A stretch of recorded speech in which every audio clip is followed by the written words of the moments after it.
Hello, this is Lucas. Welcome to another Java tutorial. In this video we will be going over aggregation. So, to start off, we're going to create a new class in our package right here, and we'll just give it a name. We'll do address. Okay. So now that we have that created, I'll just move that over here. And we're going to give it a couple of attributes. So, let's give it a string.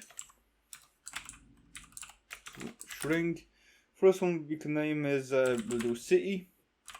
Then we'll give another string. We'll do country, and then we'll give another one. Let's say street. So we have three of them. Now we're gonna create so we're gonna do public address. So the same as your class. It doesn't have to be, but it's better if it is. Now we're going to pass in these attributes that we created here. So we're going to go string. I'm going to actually do street first. Then we're going to do string. We'll do city next, and then we'll do country.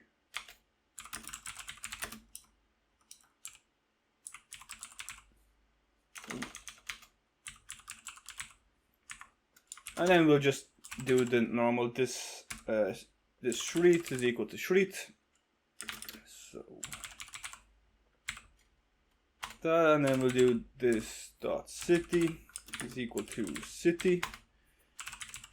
This dot country is equal to country. Just like that. So we're just creating. So this is the way we're going to create our object. We're going to pass in three parameters. Of street, city, and country, and then there's going to be set as the city, country, and street that we have declared up here. So for this class where we are done, we are going to create another class now, and we're going to create an employee class. So or any other class, but we're just going to do employee. So employee. And now we are going to set a few other parameters. So let's say an employee has their unique ID, for example. So we'll do int ID. We don't have to give any value yet. So then we'll do a string. We'll need the employee's name, for example. And now the thing that we're going to be doing now is the third value that the employee will have. So they have the ID, the name, and then we're gonna pass in the address of the employee. But we're gonna use the address that we have declared here.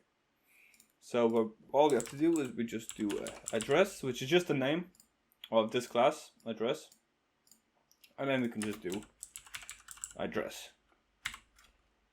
And by doing this, each employee will have obviously their unique ID, their name, and then their own address. But we will be setting our address in here, and then it'll just be passed into here.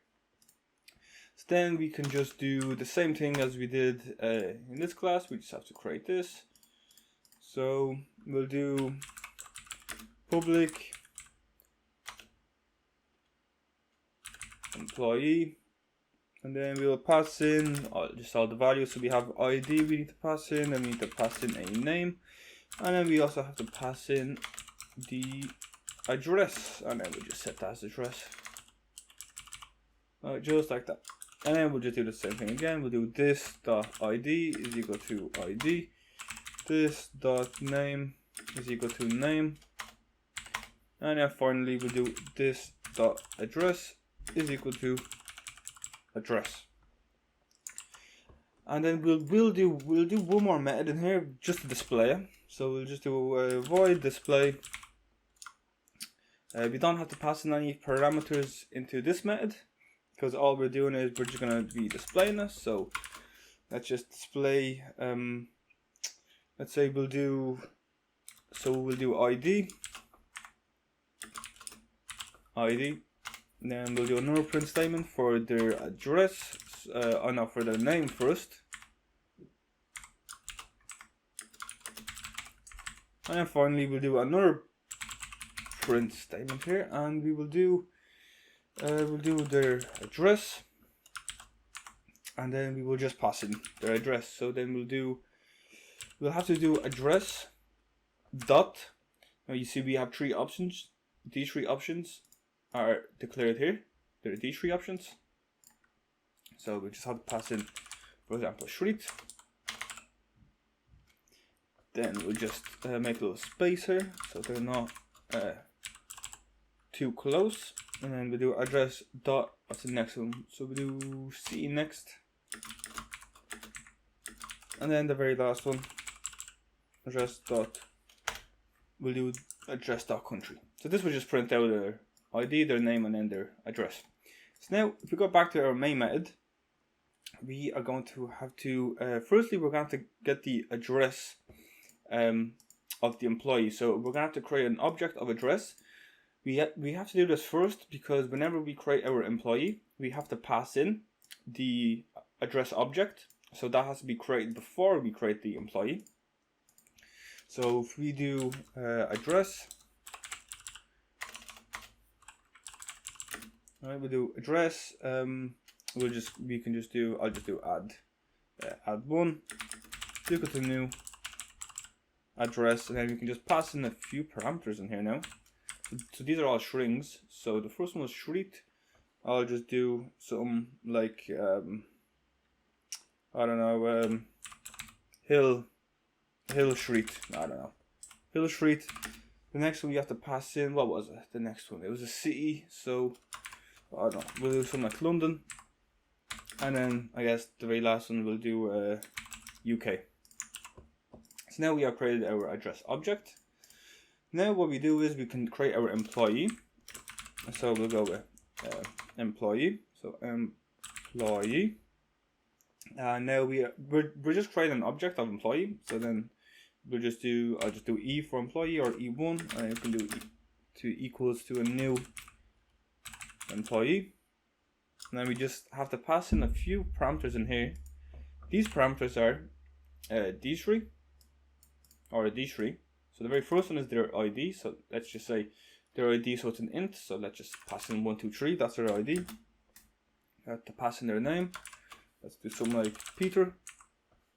And then lastly, we have to pass in an object of address.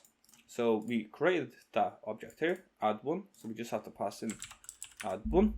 And just like that, we have created our employee. So now all we can do is we can just do E1 dot, and then we have the method display that we created here. And that's just going to print out the ID, the name, and the address of that employee. So if you run this now, you can see we get the ID 123, we get the name for Peter, and then the address that we get is from the object that we created here, that we inserted in here. So that's about it for aggregation. Hope this video helped, hope you enjoyed it, and I'll see you in the next one. Peace out.